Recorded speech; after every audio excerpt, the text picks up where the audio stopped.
Só de ouvir a introdução dessa música, você já sabe de qual livro que a gente vai falar nesse episódio de hoje, não é? Sim, Morro dos Ventos Uivantes, um dos livros mais tensos e selvagens e perturbadores da literatura. Eu espero que esteja tudo bem com você que me ouve agora. Eu sou o Fabiano Amaral e esse é o meu podcast Literatura Expandida, um podcast sobre literatura, filosofia, psicologia, cinema e música. Se você espera um romance fofo, esqueça. Esse livro, ele é fogo puro, ele é uma obsessão, ele é vingança, ele é o amor destrutivo e uma pitada de trauma geracional ali no meio de toda essa trama. Tem gente que chama isso de uma história de amor. Eu chamo isso de um estudo clínico com duas pessoas que conseguem destruir tudo ao redor delas, incluindo elas mesmas. Confesso que a primeira vez que eu li esse livro, parecia para mim, assim, no início, um livro de fofocas. Alguém contando uma história sobre alguém que está interessado em ouvir a história, não tinha o que fazer, estava ali parado. Mas, na verdade, eu li ele achando que seria um tipo Jane Eyre, sabe? Que aliás, é uma das irmãs da Emily Brontë, que é a autora desse livro que a gente está tratando aqui nesse episódio, a Charlotte Brontë. São livros totalmente diferentes, assim. A Jane Eyre tem esperança e o Morro dos Ventos Uivantes tem ali um buraco negro no centro. E esse buraco negro tem um nome. Ele se chama Heathcliff. O Morro dos Ventos Uivantes foi publicado em 1847 sobre o pseudônimo masculino de Alice Bell. Por quê? Porque mulheres na época vitoriana não eram bem vistas como autoras. Não eram bem vistas perante a sociedade, na verdade. E a senhorita Emily Brontë, que eu vou falar algumas curiosidades sobre ela daqui a pouco, ela teve que fazer esse pseudônimo ali para poder conseguir publicar o livro. Mulheres escritoras, elas não eram levadas a sério, na verdade, na Inglaterra vitoriana, né? Mas é mais um daqueles episódios assim que a gente vai falar aqui da Era Vitoriana, de livros de 1870, 1890, assim como foi o primeiro ali que era o Drácula. Então, esse episódio, o anterior e o próximo ali que nós vamos falar sobre o Primo Basílio do Eça de Queiroz, é tudo dessa época aqui, tá? Então, publicar como um homem ali era a única chance de ser julgado pelo texto e não pelo gênero, para não acontecesse preconceitos contra a autora, né? E quando a identidade real da autora veio à tona, muita gente ali ficou chocada. Como que uma mulher jovem, que viveu quase nada da vida, quase toda no interior da Inglaterra, pode escrever algo assim tão sombrio e violento? Porque ela escreveu esse livro, ela era muito jovem ainda. A Emily Brontë, ela nasceu em 1818 em Thornton, em Yorkshire, na Inglaterra, e era a quinta de 6 filhos. A mãe dela morreu, né, quando a Emily tinha ali seus 3 aninhos, e ela viveu quase toda a vida ali naquela região ali de Haworth, que é uma vila bem no topo de uma colina ventosa, rodeada por charnecas. Charnecas você vai ver muito no livro. Se você não leu o livro, você vai ver muitas vezes esta palavra quando você for ler. Charneca é um tipo de vegetação rasteira, tá? Era uma vegetação típica de alguns lugares frios e arenosos, que é o cenário do Morro. Emily era conhecida como a mais solitária ali das irmãs Brontë. Ela preferia a companhia dos animais e da natureza do que de pessoas até. Ela tinha um cachorro, seu cachorro, o Keeper, que estava no funeral dela. E ele ficou ali do lado do caixão dela durante todo o serviço fúnebre. Ela era reservada, ela era quase reclusa, na verdade. Poucas pessoas fora da família conheciam o seu verdadeiro temperamento. Uma colega de escola até certa vez disse sobre a Emily que ela parecia uma árvore que cresceu sozinha na colina resistindo ao vento. E aí o vento, mais uma vez, aparecendo na vida de Emily Brontë, né? Ela morreu então com 30 anos de tuberculose, vítima de tuberculose, que é uma doença até bem comum na época. Ela pegou um resfriado no funeral do seu irmão, veja só. Ela estava no funeral do seu irmão, o Bramwell, que também morreu de tuberculose. E o detalhe é que ela recusou o tratamento até o fim. Ela não aceitou ser tratada. Ela parece que desejava até esse fim logo para ela. E o Morro dos Ventos Uivantes é o único romance que ela escreveu. É o único livro e é considerado assim um dos maiores romances da língua inglesa. Isso diz muito sobre a qualidade, né? Também sobre o que ela poderia ter sido o que ela poderia ter feito, né, se ela tivesse vivido um tempo maior ali, ficado um tempo maior na Terra, o quanto ela poderia produzir a mais do que esse livro. Porque se no primeiro livro ela já fez esse livro, que é assim, um dos melhores livros da literatura inglesa e quem sabe da literatura mundial, ela poderia ter desenvolvido muito mais coisas ali para frente. A estrutura narrativa desse livro assim, ela é incomum. A história ela é contada pelo inquilino, é um inquilino chamado Lockwood, o Sr. Lockwood, que ele acabou de chegar ali na região e ele aluga uma propriedade chamada Granja do Tordo. E ele visita o vizinho dele, então, que é o Heathcliff, né, que é esse buraco negro que há dentro dessa história, que mora no Morro dos Ventos Uivantes. Então o Lockwood ele precisa passar uma noite ali na casa do Heathcliff, porque ele vai até lá caminhando e começa a nevar, escurece e recomendam ele a não sair daquela casa à noite, porque como ele não conhece a região, ele vai cair num pântano, alguma coisa ali e vai morrer. Então ele é obrigado a passar a noite na casa do Heathcliff, mesmo que o Heathcliff, para ele, né, não quer ninguém. O Heathcliff é aquele cara que não gosta de visita em casa. Tem muito da personalidade da Emily Brontë nesse personagem aí do Heathcliff, tanto no Heathcliff quanto na Catherine, que eu vou apresentar ela daqui a pouco para vocês. Então ele acaba tendo um sonho perturbador de uma moça, uma mulher que vem até a janela, começa a bater e quando ele vai abrir a janela para ajudar ela, a mão puxa ele para fora e ele sai praguejando com esse sonho, porque foi muito real para ele. Ele até no livro você fica meio sem saber na hora se é um sonho realmente ou se é uma coisa que aconteceu de verdade com ele ali. Então, no dia seguinte, ele pede para a governanta, a Nellie Dean, que conte a história daquela família. Então, você está ouvindo uma história de segunda mão. Por isso que eu disse lá que parecia um livro sobre fofocas, né? Você está ouvindo uma história que ela é de segunda mão e às vezes até de terceira, quando é o Lockwood que conta o que a Nellie contou para ele. Então, a Nellie conta ali tudo que viu e ouviu naquela casa, naquela região, durante os últimos anos. E isso dá uma distância estranha. Você nunca tem acesso direto aos pensamentos dos personagens. Só sabe aquilo que a Nellie, que tem os seus próprios preconceitos, viu e ouviu. Essa estrutura ela não é acidental. A Emily ela queria que você sentisse fora, como um estranho. Como um estranho está espionando pela janela de uma casa mal assombrada. Que é mais ou menos o que ela passava na adolescência dela, observando a natureza pela janela, observando a região dela pela janela, quase nunca saía. Então, já que a gente começou a falar do Heathcliff, que é o buraco negro dessa história, que você ou ama ou odeia, ou até mesmo as duas coisas com ele, o Heathcliff ele é um dos anti-heróis assim, mais perturbadores da literatura. Porque ele chega criança, órfão, e ele é encontrado nas ruas de Liverpool. E o Sr. Earnshaw, que é o pai de Catherine Earnshaw e do Hindley, ele leva essa criança, esse Heathcliff, para casa e dá a ele o nome de um filho que morreu, que era o Heathcliff. Então a criança chega ali, ele é um cigano que foi encontrado na rua e ele não tem nome, nem ele diz o nome dele para o Sr. Earnshaw. Então o Sr. Earnshaw renomeia ele, digamos assim, como Heathcliff. E desde o início ele é tratado assim como um diferente. O Ridley, que é o irmão adotivo dele ali, odeia ele, humilha ele e sempre que pode chama ele de cigano, demônio e bicho. Sempre destratando ele desde o primeiro dia que ele chegou.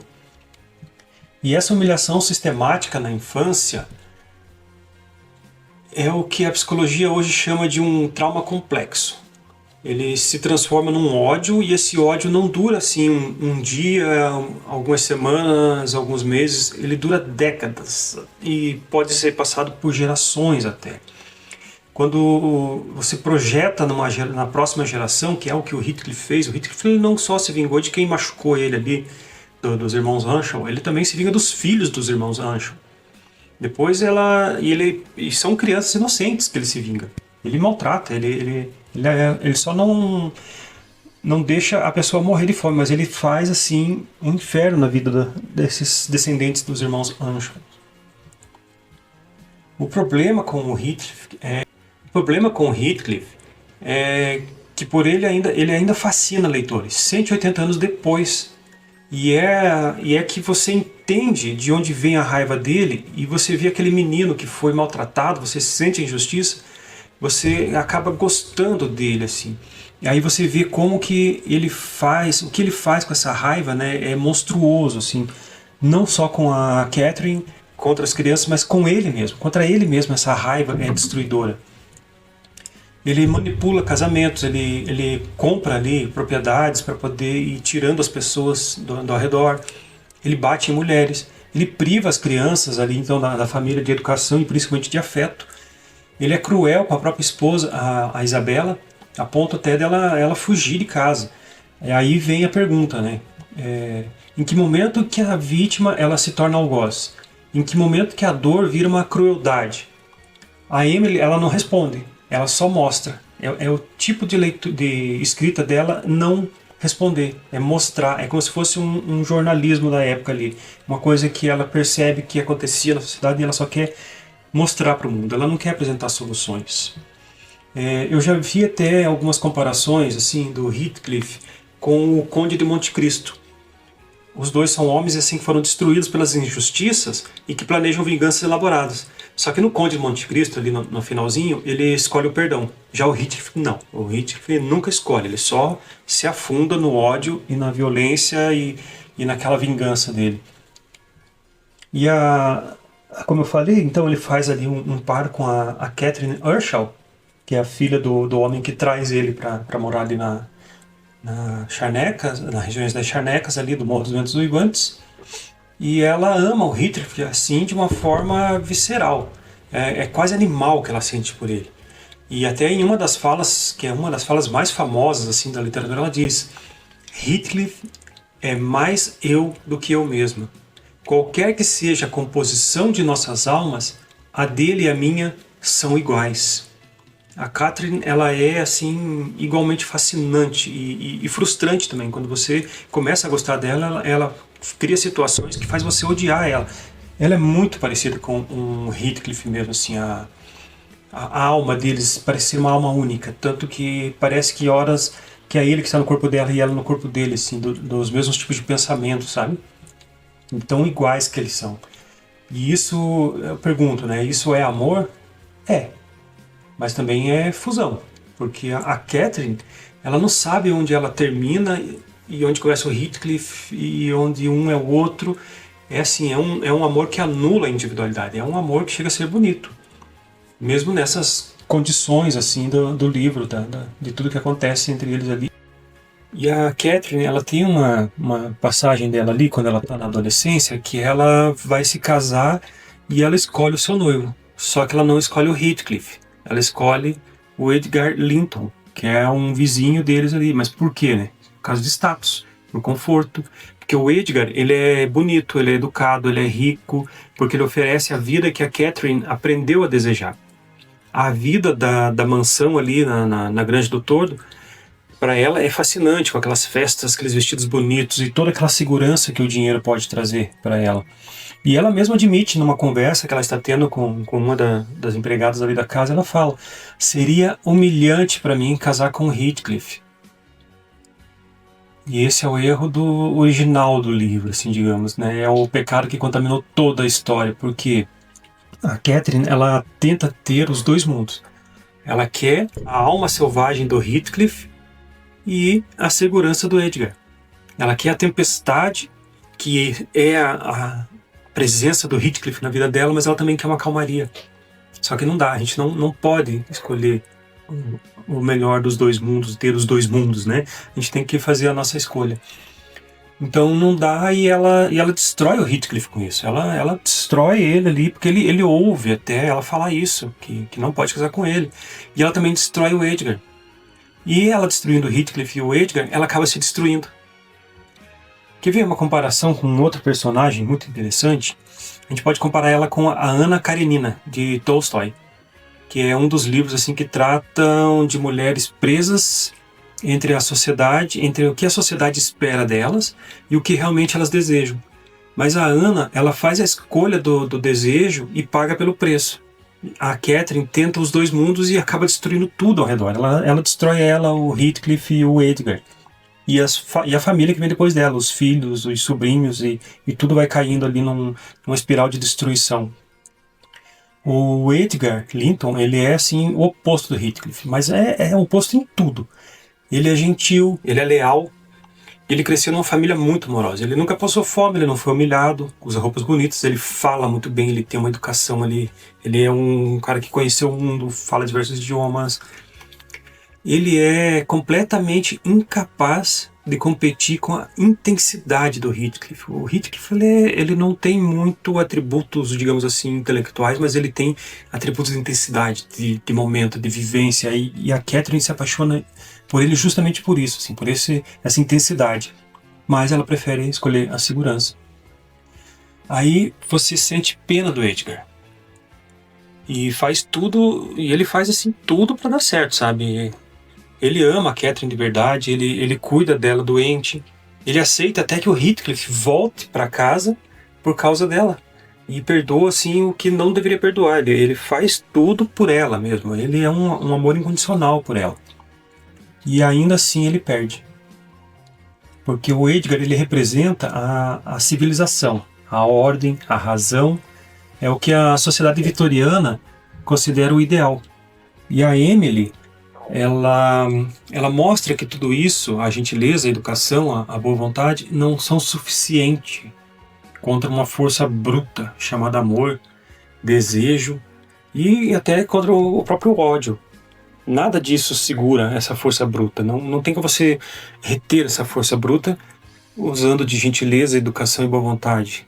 Quem já gostou de uma pessoa assim que, por mais que ela fosse uma pessoa, digamos, seca, uma pessoa afastada, mesmo assim você ainda quer ficar com aquela pessoa, mesmo sabendo que não é uma educação, você não vai ter ali uma abertura com aquela pessoa, mas você ainda assim deseja ela, né?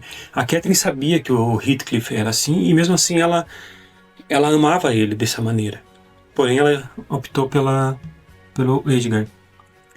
E isso é uma visão pessimista? Sim, talvez seja. E talvez seja até bem realista, assim. Mas, né?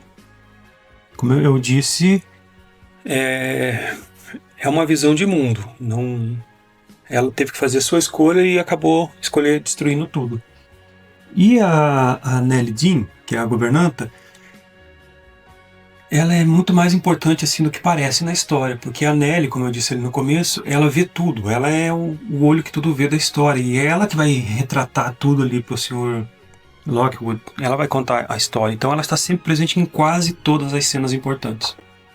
Ela cuida da Catherine quando a Catherine é criança ainda, e ela vê o Heathcliff chegar, e ela presencia o casamento, o adoecimento e a morte da Catherine. Ah, foi um spoiler, né? Sim, a Catherine morre. Pra quem já viu o clipe lá da Kate Bush sabe do que eu tô falando. Mas ela não é uma narradora neutra, porque ela tem muito preconceito. Ela é uma pessoa extremamente preconceituosa, principalmente contra o Heathcliff. A Nelly prefere o Edgar do que o Heathcliff. Ela acha que a Catherine é muito mimada e egoísta. E ela torce contra o Heathcliff, assim, abertamente, tá? Ela, em alguns momentos, ela até piora as coisas, como quando ela omite algumas informações que poderiam evitar certas tragédias ali do livro. A Emily, ela faz isso assim de propósito. Você nunca sabe o que a Nelly conta é 100% verdade, então você tem que confiar na Nelly. E ela não é uma pessoa que você pode confiar. Talvez o Heathcliff seja pior do que ela descreve até, ou talvez até seja menos pior. Talvez ele nem seja tudo isso, todo esse monstro que foi pintado sobre ele ali, esse cara com sede de vingança. Essa ambiguidade narrativa, ela é genial, porque ela te deixa em dúvida o tempo todo, do começo ao fim do livro. O livro ele te força a duvidar da própria testemunha que está te contando a história. Não é? Isso eu achei assim uma coisa muito fascinante. Eu acho que é o que mais me atraiu na leitura deste livro da Emily. O Hindley, que é o irmão ali que humilhou o Heathcliff quando ele chega, também é uma figura bem trágica nessa história. Porque depois que a esposa dele morre, ele se afunda no álcool e o Heathcliff, anos depois, compra as dívidas de jogos do Hindley e se torna dono ali então do Morro dos Ventos Uivantes. O Hindley ele morre pouco tempo depois, assim. Depois que o Heathcliff volta e ele volta bem de vida, ele compra ali a propriedade e logo após o Hindley já morre já. E o Heathcliff toma o filho dele, o Harrington, e o cria ali como se fosse um empregado ignorante. Ele priva esse filho do Hindley, de educação, de bons costumes, ele trata assim, ele deixa o cara no coxo com o cavalo. O cara mora no celeiro para poder repetir o ciclo de humilhação. Porque ele não bastou ele ser vingado do pai, ele quer continuar essa vingança, ele quer se vingar do filho também. E a Isabela, que é a irmã de Edgar, ela se apaixona pelo Heathcliff. Quando o Heathcliff vai visitar a Catherine, e o Edgar fala, não, tá bom, então deixa ele visitar você, desde que minha irmã vai junto. E a irmã dele, que é muito jovem na época, ela acaba se apaixonando pelo Heathcliff, né? Por esse homem que é todo imponente ali. E ela acha que vai salvá-lo com o amor dela, né? Ela casa com ele e ali é o maior erro da vida dela, coitada. O Heathcliff trata ela como se fosse um lixo, porque é uma forma dele se vingar do Edgar é tratando a irmã dele mal. Então ele bate nela, ele humilha ela, ele xinga ela. Aí ela foge. Ela morre bem jovem, até bem. Ela vai para longe da casa e o livro retrata que ela morre logo em seguida da fuga dela. E depois, então, tem ali a segunda geração, que vem a Cat.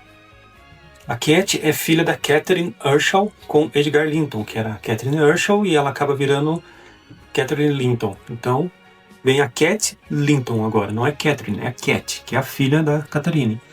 O Harrington, então, que é o filho do Hindley, e o Linton. O Linton, ele é filho do Heathcliff com a Isabela. Antes dela fugir, então, ela estava grávida, ela tem um filho e foge. E o Heathcliff força o casamento entre a Cat e o Linton, porque assim ele vai herdar a Granja do Tordo para ele. Então ele vai ter o Morro dos Ventos Uivantes e a Granja do Tordo. É o plano de vingança dele. As duas famílias que ele mais odiou, ele vai comprar as propriedades dela primeiro.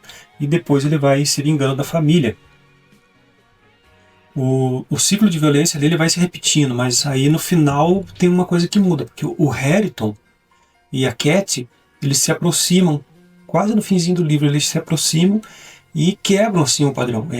É um fio de esperança do livro inteiro ali. O livro inteiro é só, digamos assim, uma desgraceira, e no final do livro, então, vem esse fio de esperança, que é o Harrington e a Cat se aproximando e criando laços ali.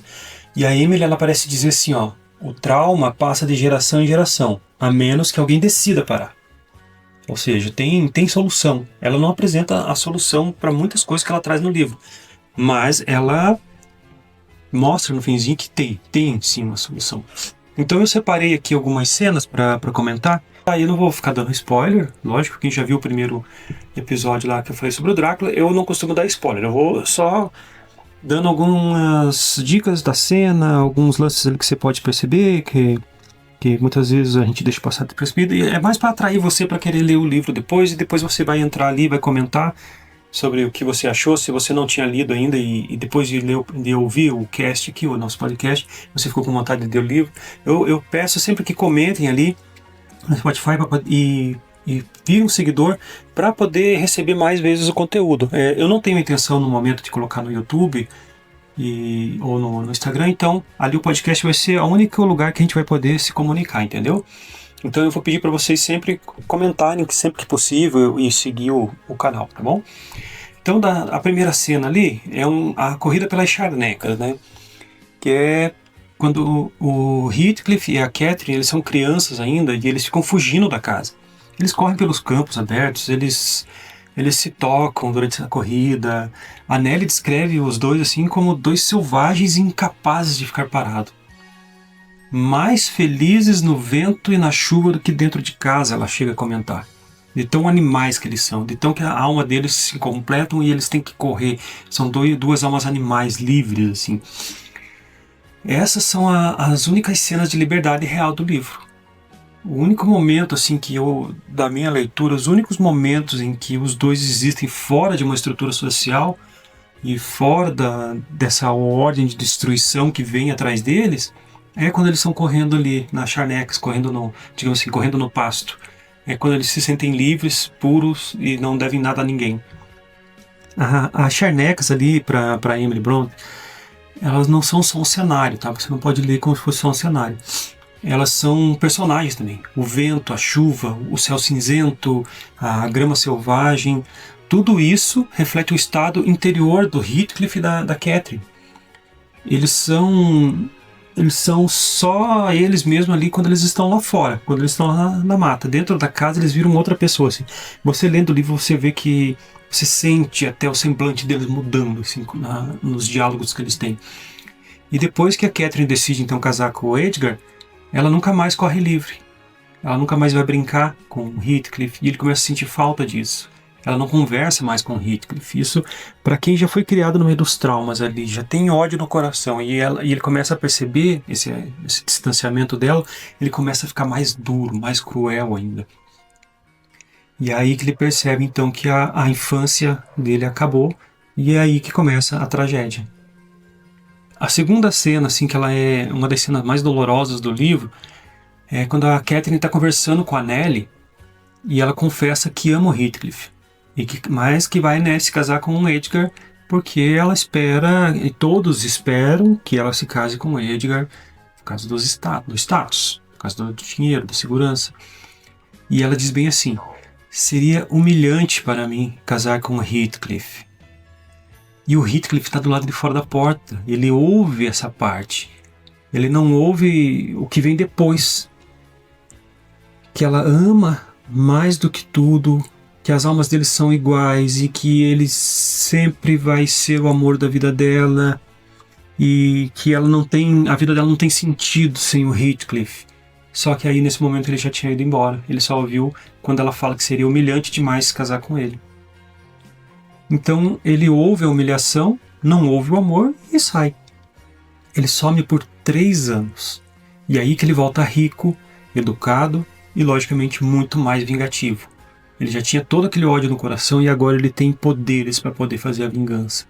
Mas a Catherine, que ele reencontra, daí ela já está casada e já está doente, ela está prestes a morrer. E é o mal entendido mais devastador assim, da literatura, se você for olhar, porque é uma armadilha que a Emily Brontë fez ali. Ela monta deliberadamente isso. Se o Heathcliff tivesse ficado ali mais 30 segundos, digamos, tudo seria diferente na história. Só que ele não ficou. E o livro é todo sobre as consequências que vêm depois desse instante. A terceira cena é a morte da Catherine. Que o Heathcliff, então, ele volta, a Catherine está doente, ela está grávida e ela está delirando, ela está na beira da loucura. E então ele consegue encontrar com ela, o Edgar libera eles para se encontrar e ele vai e se encontra com ela. E é uma cena assim de uma violência emocional que, olha, chega a arrepiar. Assim. Eu nunca li em outro livro uma cena como essa, assim, é algo que mais me marcou, na verdade.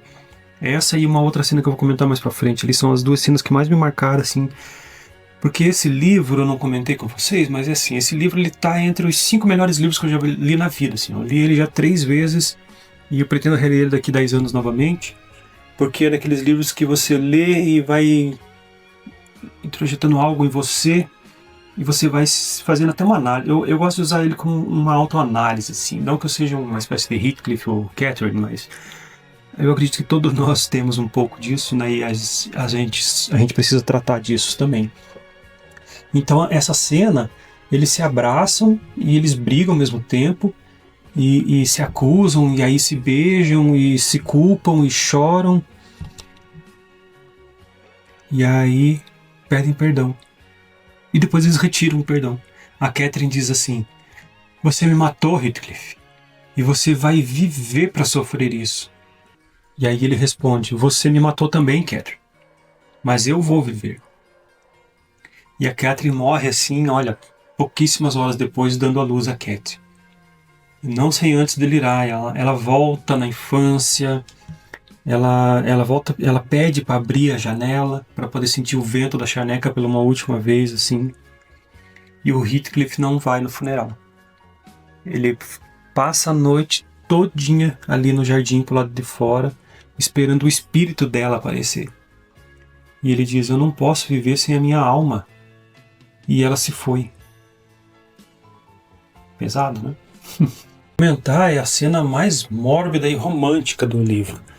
Eu digo mórbida porque tem até pessoas indo no cemitério cavar túmulos e romântica porque é um ato de amor ali. Por isso que eu falo que ela é mórbida e romântica. Então, anos depois da morte da Catherine, o Heathcliff ele manda desenterrar o caixão dela porque ele quer ver o rosto dela mais uma vez. E ele quer ter certeza de que é ela. Ele mesmo nem sabe explicar o porquê. Ele só pede ali pro coveiro, desenterra esse caixão que eu quero ver o que tem dentro. E ele pede que quando ele morrer, então coloque o caixão dele do lado dela. Mas que não é só para colocar do lado. É para quebrar as laterais do caixão dela e quebrar as laterais do caixão dele também. Para que quando os corpos começarem a se apodrecer, os ossos se misturem e ninguém mais consiga separar quem foi quem. Ou seja, eles já tinham ali, então, era uma mesma alma, né? A alma deles era misturada, eles não sabiam onde começava um e terminava o outro, e o desejo dele no final é de que os corpos também sejam assim, que não se saiba de onde começa um e termina o outro. Então ele fica assim, ele quer que se misturem, sabe? Ele não quer separar quem foi quem ali. É uma necromancia emocional, então, né? É a obsessão levada ao extremo ali, é o amor como fusão, como canibalismo, como impossibilidade de existir. E é estranhamente a cena, para mim, a cena mais bonita e romântica do livro. Eu acho que eu devo ter alguns probleminhas, mas enfim, para mim né? Eu gostaria depois que você comentasse o que você achou dessa cena. Porque o Heathcliff, ele não quer ser lembrado por Catherine. Ele quer ser ela. Ele quer que não haja mais uma distinção entre os dois, entre quem é Heathcliff e quem é Catherine, e que os dois virem uma única coisa só no meio daquela terra preta, seca, da charneca ali. O enterro no final, ele é feito como ele pediu. Décadas depois, então, ele morre, né? E é feito, então, o enterro dele assim, eles rasgam, quebram o caixão e enterram um ao lado do outro. E décadas depois, os pastores que estão trabalhando ali na região, eles juram ter visto dois fantasmas caminhando de mãos dadas pelas charnecas, correndo e rindo, como dois adolescentes. E o Heathcliff, então, ele conseguiu, de algum modo, ele tem então a eterna companhia dela, né, do jeito mais sombrio possível, mas ele conseguiu o que ele queria. Eu acredito assim que o amor venceu, de uma maneira muito estranha, o amor venceu. Porque eles eram muito parecidos, eles mereciam ter um final juntos, assim, mesmo que seja no além. E, filosoficamente falando, o Morro dos Ventos Uivantes ele é um marco do romantismo inglês, né? O romantismo, então, de certa forma, de uma forma geral, ele valoriza a emoção acima da razão, a natureza selvagem acima da civilização, o indivíduo acima da sociedade. Mas a Emily leva isso assim ao extremo, não é um romantismo feliz que ela via na natureza como uma fonte de paz. É um romantismo sombrio, é um lado noturno, tempestuoso, que reconhece que a natureza pode ser violenta e que as emoções podem, sim, destruir. O amor pode ser destrutivo. As charnecas, elas não são um jardim. Elas são um lugar inóspito ali, é ventoso, é frio. Morrer ali é muito fácil, viver ali é difícil. E as personagens da Emily refletem isso. Eles não são heróis iluminados. Eles são forças da natureza, eles são imprevisíveis, eles são perigosos, eles são belos e brutais ao mesmo tempo. E o Heathcliff, ele tem um traço bem nietzschiano, sabe? O Friedrich Nietzsche, ali, o filósofo alemão do século XIX, ele falava sobre o além do homem. Aquele que rejeita a moral convencional e que cria os seus próprios valores, que não pede permissão para viver. O Heathcliff, ele faz exatamente isso. Ele não consegue, ele não segue, aliás, as regras da sociedade vitoriana. Ele não perdoa, ele não pede desculpa, ele não se curva.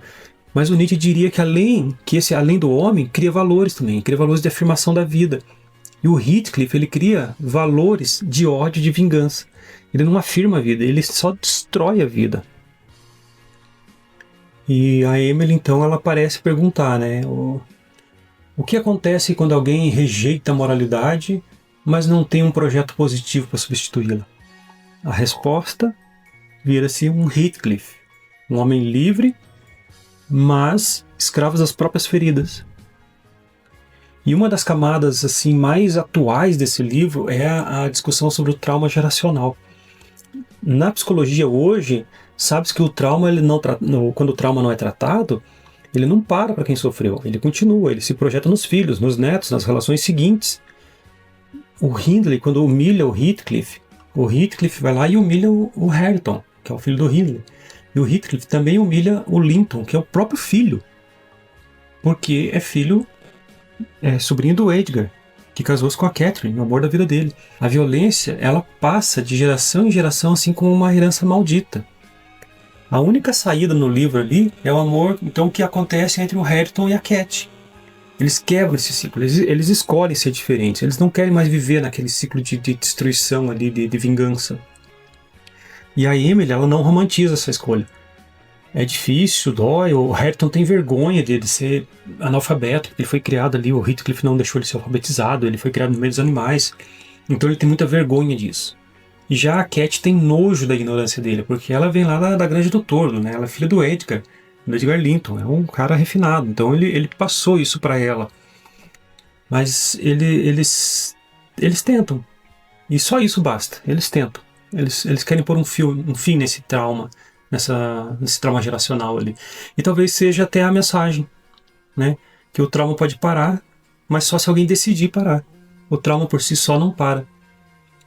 E há um conceito filosófico também do século XVIII chamado sublime, que ele foi desenvolvido pelo Edmund Burke e com o Immanuel Kant. O sublime é aquilo que é tão grande, tão poderoso e tão avassalador que ele desafia a nossa capacidade de compreender.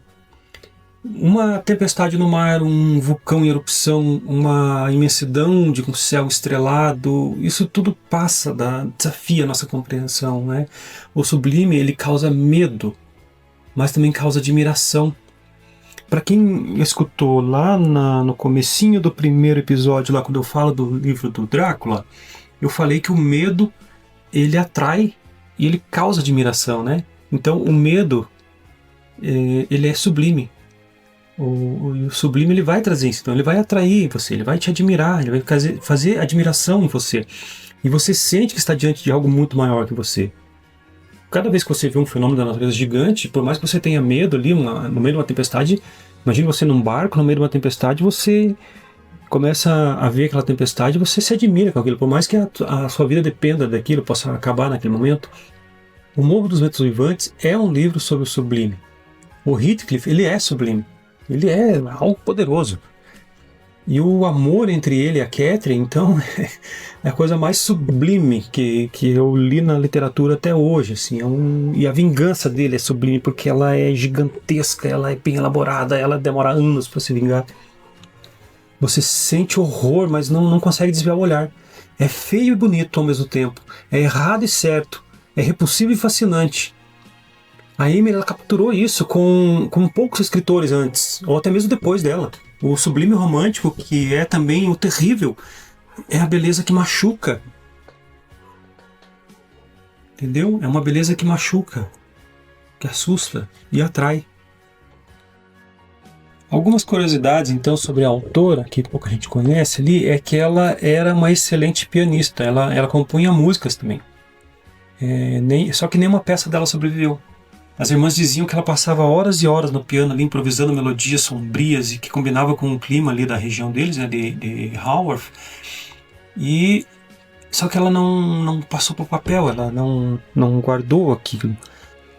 A segunda curiosidade que eu trago então aqui é que ela e as irmãs, a Charlotte e a Anne, elas publicaram um livro de poemas juntas ali, e lógico, como eu já disse, elas usaram pseudônimos na época, nomes de homem. Então era Currer, Alice e Action Bell, 3 irmãos, e venderam apenas 2 cópias só.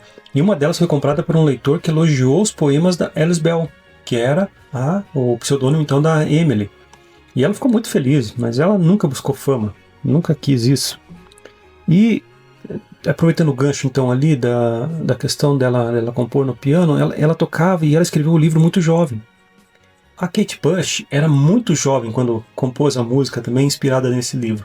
Mas depois, mais pra frente, eu comento alguma coisa ali sobre ela. A terceira curiosidade, ela era conhecida por ter um temperamento forte. Certa vez ela foi mordida por um cachorro raivoso, ela foi lá e pegou um ferro de marcar gado, que já estava aquecido, foi e cauterizou a própria ferida na perna, sem anestesia, E dizem ali, os relatos das irmãs dela, que ela não gritou, não pestanejou nem nada. Ela só enfiou o ferro vermelho na perna para cauterizar, para não ter perigo de pegar raiva. E isso explica muita coisa sobre o Heathcliff, né? O Heathcliff é um traço da personalidade da Emily. Uma quarta curiosidade, então, é que o livro foi mal recebido pela crítica quando saiu. Um crítico chamou ele de grosseiro e selvagem. O outro disse que nunca algo tão brutal foi escrito por uma mão feminina. E a Emily não respondeu. Ela não respondeu nenhuma crítica. Ela simplesmente não ligava. O original, então, do manuscrito ali do Morro dos Ventos Uivantes, ele está perdido até hoje. Ele não foi encontrado. A Emily não deixou rascunhos. Por quê? Ela queimava as cartas e papéis antigos regularmente. Ela destruía tudo. Ela escrevia um texto, não sei, ela memorizava, ela lá e destruía. Ela recebia uma carta, ela lia e já destruía aquela carta. Ela não tinha costume de guardar as coisas. Ela era uma pessoa assim que não queria passar, que não queria nada. Então o que nós temos, que chegou até nós, é uma versão publicada que foi editada pela Charlotte. E só após a morte da Emily. Então nem a Emily soube que ela escreveu um dos maiores romances da língua inglesa e da literatura mundial até hoje. E como eu falei ali no começo, que ela tinha um cachorro, o Keeper. O Keeper ele foi no funeral da Emily e sobreviveu a ela até, né? Porque ela não era uma pessoa muito fácil ali. E a Charlotte, então, ela cuidou desse animal até a morte dele. E o Keeper está enterrado no mesmo cemitério que ela, na mesma cidade ali onde ela viveu a vida toda. E ela está enterrada numa cripta, que é uma cripta familiar, lá na igreja de São Michel dos Anjos. Que a cripta também tem os restos então da Charlotte, da Anne e do Bramwell, que é o irmão dela que morreu de tuberculose e que ela pegou tuberculose ali então no enterro do irmão dele. E na lápide, não tem lápide individual, aliás, não tem. A Emily não tem uma lápide só dela ali. É a lápide da família, assim, uma placa coletiva. Aqui já Charlotte, Anne, Bramwell e outros membros da família. Então não tem essa separação ali. E como ela teria gostado, né? Porque uma pessoa que não queria chamar atenção, ela não fazia alardes, sem performance, apenas o vento nas charnecas para ela era importante, apenas o vento. No cinema, o Morro dos Ventos Uivantes ele foi adaptado tanto para o cinema quanto para a TV, né? Isso sim, dezenas de vezes, às vezes na íntegra, às vezes poucas cenas, às vezes uma adaptação de uma ou outra passagem só. A primeira versão, então, que foi feita no cinema, ela é de 1939, com o Laurence Olivier e com a Merle Oberon. O Laurence era no papel do Heathcliff e a Merle no papel da Catherine, né? E virou, assim, é um clássico do cinema, ele é um filme preto e branco muito bem feito. Mas qual que é o problema desse filme? Ele corta a segunda metade do livro. Ele termina ali na morte da Catherine e ignora a geração dos filhos, do Hareton, a Catherine. Então, é uma versão romântica e não trágica.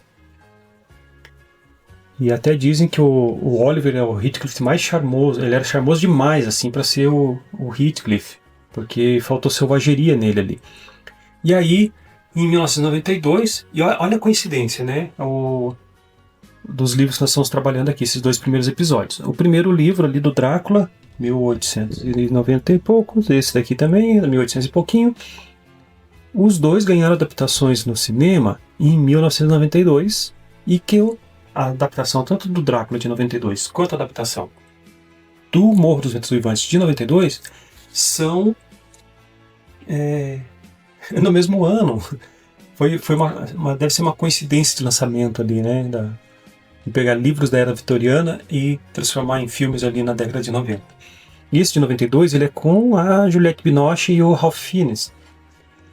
É uma adaptação que foi feita então pelo Peter Kominsky, com a Juliette Binoche no papel da Catherine e da Cat. O que é meio estranho, assim, pra quem... A primeira vez que eu assisti eu achei meio estranho. Eu falei, mas ela é a mãe? Ela é filha? E o Ralph Fiennes, então, ali, ele é como o Heathcliff. E o Ralph Fiennes, ele é, para muitos, assim, o melhor Heathcliff de toda a história do cinema. Ele tem a intensidade certa, assim, o ódio, o desejo, a ferida aberta, o olhar dele, assim, já te mostra que ele tá com ódio, sabe? ele consegue passar isso pelo olhar até. E a Juliette Binoche, ela é, para mim, a melhor Cat de todas, assim. Eu sou suspeito pra falar de Juliette Binoche. Todos os filmes dela, assim, eu acho muito bom. Ali na trilogia, nas cores da Pelovska ali, ela tá fantástica. E também, lógico, no filme do Morro dos Ventos Uivantes, né? Mas escalar ela para fazer o papel de mãe e depois o papel de filha, para um autor, para um espectador ali que está meio desatento, pode ser meio confuso, porque a hora é ela na infância ou é ela a infância da mãe ou é a infância da filha? A gente meio que se confunde. Mas a fotografia desse livro, ela é impecável. A fotografia deste filme é impecável para mim. E aí, em 2011, foi feita uma nova adaptação com o André Arnold, e ela é mais ousada e mais visceral. Assim, ela foi filmada com a câmera na mão, umas locações reais, em tempo real, e o James Halston, então, ele é o primeiro ator negro a interpretar o Heathcliff. E, logicamente, cada vez que você escala um ator negro para fazer um papel da literatura, de um personagem que nunca existiu, sempre vai ter aquela pessoa que vai criticar, mas ele não era negro. Mas não existe Pequena Sereia Negra. Sempre vai ter esse cara que vai comentar isso. Meu amigo, a literatura é o jeito que você lê, que você entende, não significa que aquilo ali é real. Então, se você for lá no livro e prestar atenção, o Heathcliff ele é descrito como um moreno cigano. E o Arnaud ele levou então isso ao pé da letra. E a crítica amou, lógico. O público fez ali, alguns fizeram cara feia, estranharam. É uma versão assim, ela é uma versão suja, molhada, barulhenta, parece um documentário de traumas, na verdade, assim. Parece deram a câmera para alguém e falou, vai filmar algumas pessoas que estão precisando sarar os seus traumas de infância. É bom, mas não é o meu favorito, né? E em 2009 também foi feita uma adaptação de uma minissérie com o Tom Hardy no papel do Heathcliff e a Charlotte Hilley como a Catherine, isso. E o Tom Hardy, ele é feroz ali, ele ruiva, ele chora, ele grita, ele corre pelado pelas charnecas, é o Heathcliff mais animal de todos, assim. E a minissérie, ela tem tempo para desenvolver a segunda geração, ela é uma adaptação mais completa e mais fiel ao livro, apesar de não ser a minha favorita, né? Ela é muito mais fiel ao livro. Se você for assistir apenas um desses aqui para você assistir mais próximo do livro, seja essa então que é a série. Mas apesar de eu preferir o filme com a Juliette Binoche. E o detalhe é que a Charlotte e o Tom Hardy eles são casados na vida real, então por isso foi uma química muito forte ali para fazer esses personagens. E é claro que falar de Morro dos Ventos Uivantes sem falar da Kate Bush é deixar de lado ali muito do que esse livro representa na cultura pop até hoje, né? A Kate Bush, assim como a Emily, ela tinha 19 anos quando ela gravou essa música. Ela tinha lido o livro aos 15, ela ficou tão obcecada por aquilo que ela escreveu a música numa noite tocando no piano na casa dos pais dela, assim. E aí a voz que ela usa nessa música é uma voz extremamente aguda, é uma voz etérea, canta como se fosse a Catherine lá do outro lado da janela pedindo para entrar, né? Ela fala, let me in, I'm so cold.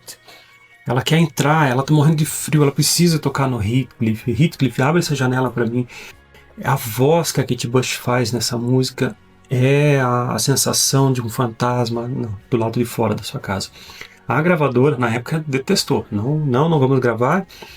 Diz que a voz dela era muito esquisita para a época. Ninguém nunca tinha feito essa voz para gravar uma música. E que ninguém ia entender. Então a Kate Bush, ali no auge dos seus 19 anos, já uma artista completa, já aos 19 anos, ela disse, não, eu gravo se for desse jeito. E a música foi parar no número 1 do Reino Unido ali em 78, que foi o ano do lançamento. E a Kate Bush se tornou então a primeira mulher a chegar ao topo dessa escala ali, né, de música mais executada no Reino Unido. Ela é a primeira mulher a chegar com uma canção que é feita por ela mesma, escrita por ela mesma, composta por ela mesma. E o clipe, tem duas versões do clipe. Uma que ela tá com a roupa vermelha, que é muito bonito, mas a versão mais icônica do clipe é onde ela dança descalça com um vestido branco os olhos arregalados, assim, num cenário de névoa, ela captura perfeitamente a obsessão e a loucura e o romantismo sombrio desse livro. É uma adaptação, assim, perfeita. Essa música foi a adaptação perfeita. Teve outras músicas inspiradas, né, nesse livro, porque a grandeza desse livro não se encerraria numa única música. Então teve também ali uma música chamada Heathcliff, do Everly Brothers, que é um country romântico dos anos 60. O próprio Morro dos Ventos Uivantes, ali, a versão da Kate Bush, ela foi regravada pelo Angra, numa versão mais metal, com André Matos, e que se eu falar que eu prefiro a versão da Kate Bush, eu vou ser muito criticado. Não que a versão do André Matos seja ruim, é muito boa, ele é um excelente cantor, um excelente vocal, mas, na minha humilde opinião, a versão da Kate é a melhor, justamente porque ela trouxe essa voz etérea para a música, que deu todo esse clima do livro, assim, é mais aproximado do livro. E tem também uma música chamada Catherine, do Peter Harvey, que é sobre a Catherine Earnshaw. Ela é bem sombria também, essa música, vale a pena procurar. E Heathcliff's Laments, que foi escrito também pela Kate Bush, que está no lado B dela ali, é um lado menos conhecido, que, se não me engano, está no mesmo disco da música que foi para a série ali da Netflix, que trouxe ela de volta ao cenário ali. Então, o livro, ele nunca parou de inspirar artistas, né? Você vê um livro ali poxa, já está em mais de 150, 180 anos depois, e ele ainda inspira muita gente. Como o nosso episódio de hoje está ficando bem extenso, eu vou ter que ir me despedindo, então eu vou fazer só algumas consideraçõezinhas aqui, né? O Morro dos Ventos Uivantes, então, é um daqueles livros que você não gosta. Você é tomado por ele. É ele que te conduz, não é você que dita o ritmo da leitura, é ele que vai te dizendo a hora de parar e a hora de prosseguir no livro. Ele não é confortável de ler, já vou avisando vocês.